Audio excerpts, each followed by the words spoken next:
Oi gente, tudo bem com vocês? Como vocês estão? Uma conhecida minha estava grávida do primeiro bebê dela. Ela estava muito empolgada, muito envolvida com a gravidez, que veio meio de surpresa. Ela já passou aí dos 40 e poucos anos, então ela estava muito envolvida com a ideia de ter o primeiro filho. Aquela coisa, né? Arrumou o quarto, fechar de bebê, ensaio fotográfico, escreveu poesia sobre. E aí, algumas horas antes do parto, o coraçãozinho do bebê parou de bater.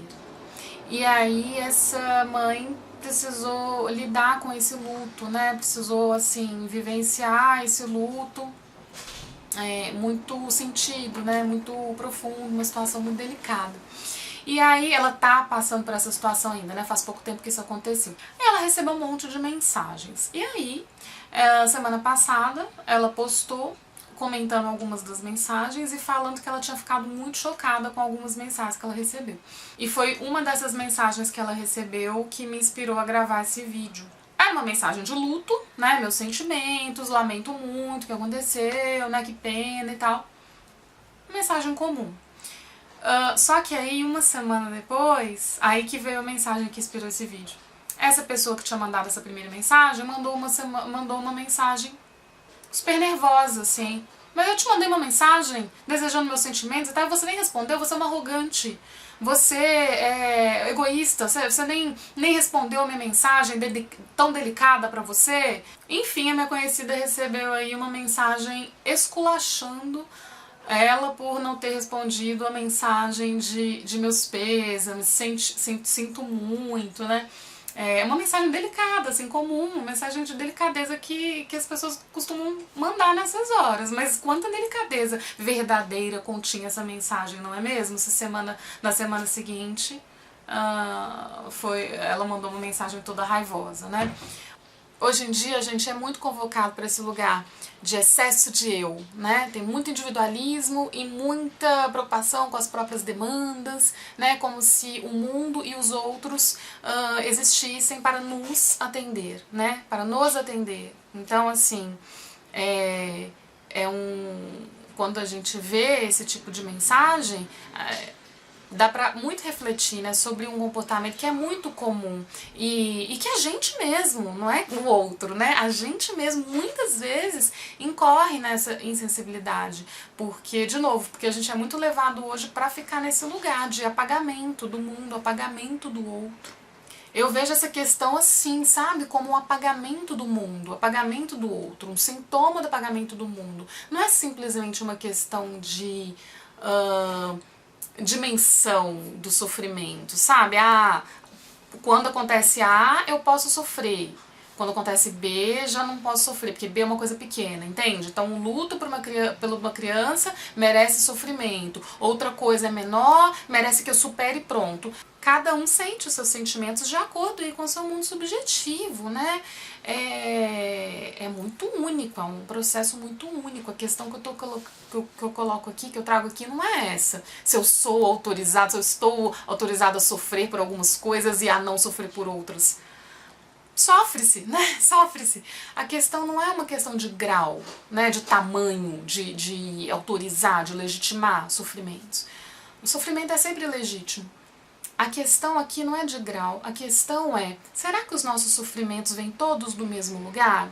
Será que não tem sofrimento que vem do encontro com o mundo, né? Do encontro com o outro, porque muitas vezes o encontro é uma delícia, mas muitas vezes o encontro é sofrido, né? Faz parte da condição humana, faz parte da condição de estar vivo nesse mundo. Sofrer, né? O encontro muitas vezes é muito difícil, então tem sofrimentos que vêm aí desse encontro com o outro, mas tem sofrimentos que, ao contrário, eles vêm do apagamento do outro, o apagamento do mundo, né? Não se está enxergando o mundo, não se está enxergando o outro, e com isso sofre, né? Como assim não respondeu minha mensagem? Como assim eu mandei toda delicada falando do luto e nem me respondeu? É um excesso de eu. O excesso de eu, ele anda junto com o apagamento do mundo, o apagamento do outro, como eu escrevo no meu livro O Mundo que Habita em Nós. E isso traz muito sofrimento socialmente, né? Porque a gente vive em sociedade, né? Vive coletivamente e traz muito sofrimento também para a pessoa que está tão defendida, que está com tanto eu em excesso. Parece amor próprio, mas não é amor próprio. É uma série de muros, né? Que a pessoa vai erguendo, se defendendo do outro. É uma tentativa de isolamento, não é isolamento social, né? Como nós devemos estar agora, quem pode, mas é isolamento anímico, né? É uma ficção, porque nós não somos isolados, nós não somos independentes do outro, né? Pra gente estar aqui, a gente foi alimentado por a placenta era nosso universo, né? E os nossos pais foram alimentados e viveram em rede, tiveram um abrigo, sabe? A gente viveu e se reconheceu, foi se reconhecendo, foi vendo o mundo a partir dos outros, né? Aquele ditado que eu cito no mundo que habita em nós, torna-se uma pessoa a partir das outras pessoas, né? É um provérbio.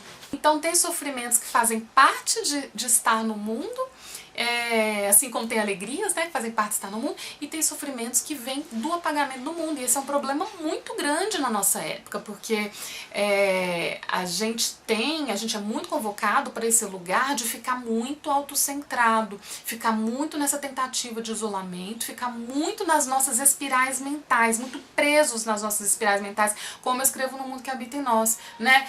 O que eu quero do outro, minha demanda, minha frustração, sabe? Minhas metas, meus objetivos, eu. Fica um grande eu.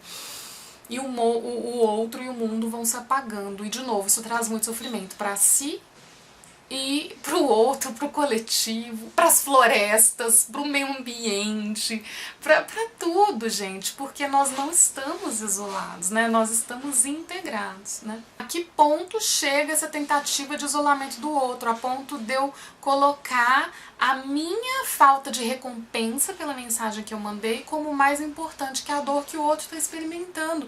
E aí, gente, perceba, foi uma dor de um luto, né? Por um filho, mas poderia ser outro luto, né? A questão, tem um outro que tá triste ali, e eu tô colocando a minha tristeza tão em primeiro plano que eu nem consigo enxergar, né? Eu nem consigo perceber. A gente usa muito a palavra sensibilidade para hiperreatividade, né? Então eu me considero sensível porque eu sou muito hiperreativo, na verdade. Se alguém fala mal de mim, eu choro, eu não consigo me sentir rejeitado, eu sucumbo quando vem uma crítica, e a gente chama isso de sensibilidade. Mas eu não tô chamando isso de sensibilidade, tô chamando de sensibilidade de perceber o outro. A gente tem uma crise hoje de sensibilidade, né? A gente é muito levado para um lugar de insensibilidade, para um lugar de novo, autotrancamento, como eu escrevo no mundo que habita em nós. Minhas dores, meu jeito de viver, o que eu quero, eu. Né? E quando a gente usa a palavra insensível, por exemplo, a gente percebe bem, né, que o insensível, o que a gente chama de insensível? Fulano foi insensível, não percebeu o outro, tava de olho fechado, né, não percebe, não se toca, né. Sensível, por outro lado, então, é perceber o outro, né, perceber. Viver, né, gente, é se relacionar, né, a gente está sempre se relacionando com as pessoas, né, com aqueles com quem nós convivemos, então viver envolve essa dança entre o nós, né, o eu, aquilo que a gente chama de eu, e o outro, né, essa dança que muitas vezes acaba sendo conflituosa, né, e aí eu tava pensando nisso, nas relações, quando a gente fica muito no eu, o que eu quero dessa relação, o que eu tô achando ruim, o que eu tô achando bom, eu, quando tem esse excesso de eu, é um dos muitos jeitos, né, desse excesso de eu aparecer, excesso de demanda, como eu falo no mundo que habita em nós, muita exigência, né, e muita contrariedade quando alguma coisa dá errado, muita dificuldade de lidar com frustração, né. Quando a gente fica muito centrado no a gente vai deixando de perceber o outro. Então, quem está muito centrado no eu acho que faz muito sentido a gente procurar colocar o foco, o holofote no outro.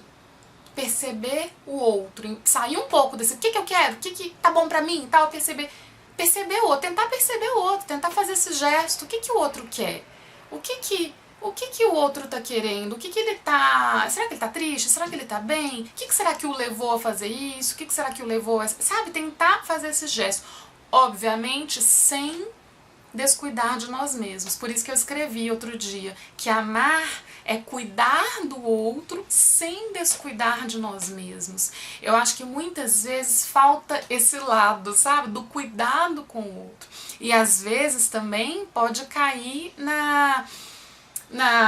no cuidar demais do outro e não cuidar de nós mesmos. Mas aí até que ponto é amor, né? Quando fica muito numa ponta, né? Tô cuidando tanto de mim que eu não consigo ver o outro, até que ponto esse é cuidado? Não é simplesmente egoísmo, né? Não é simplesmente um pagamento do outro, não é simplesmente amor próprio confundido com narcisismo, né? E quando tá na outra ponta, cuidar muito do outro, até que ponto isso é amor mesmo? Não é simplesmente condicionamento, né? Fui condicionado a só me preocupar com os outros e me colocar de escanteio, até que ponto não é uma autopenalização, né? Então é esse equilíbrio que é muito importante. E não é um equilíbrio só, eu acho, de grau.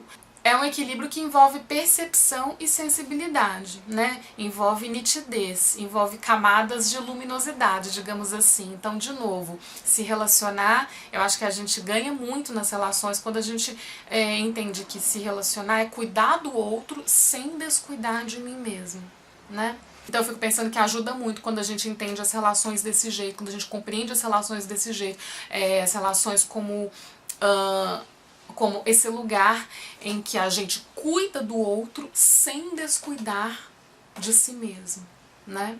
Não é que a relação tá lá pra gente, pro que eu quero, tá lá pra... Porque viram relações utilitárias, né? E muito egoístas, e o outro entra ali como um objeto que existe pra, né, me aplaudir, né, enfim, ou me encher o saco, né, tipo, o outro é um objeto. Não enxerga-se o outro quando se fica nessa lógica, né, como eu escrevo no Mundo que Habita em Nós. Esse é o tema do Mundo que Habita em Nós, né. Então, voltando para a mensagem, não cuidou do outro, era um cuidado falso, e não cuidou de si mesmo, porque isso não é si mesmo, né? É uma série de... Como é que pode ser um si mesmo se não tá habitando o mundo, não tá enxergando o mundo, não tá enxergando o outro, né? Não é um si mesmo, é só excesso de eu, né? Como eu uso lá no Mundo que Habita em Nós. É muito importante a gente afinar essas camadas de eu pra viver no mundo, né? A gente tá no mundo, né, gente? Se a gente se tranca, leva tudo para o lado pessoal e se tranca no ressentimento, na frustração, até que ponto o outro está acontecendo aqui? E, de novo, isso tem uma série de desdobramentos, de consequências, né? Vai virando um estilo de vida muito solitário, muito defendido, assim, muito isolado, né? Melhor que solitário. É isso, gente. Até o próximo vídeo.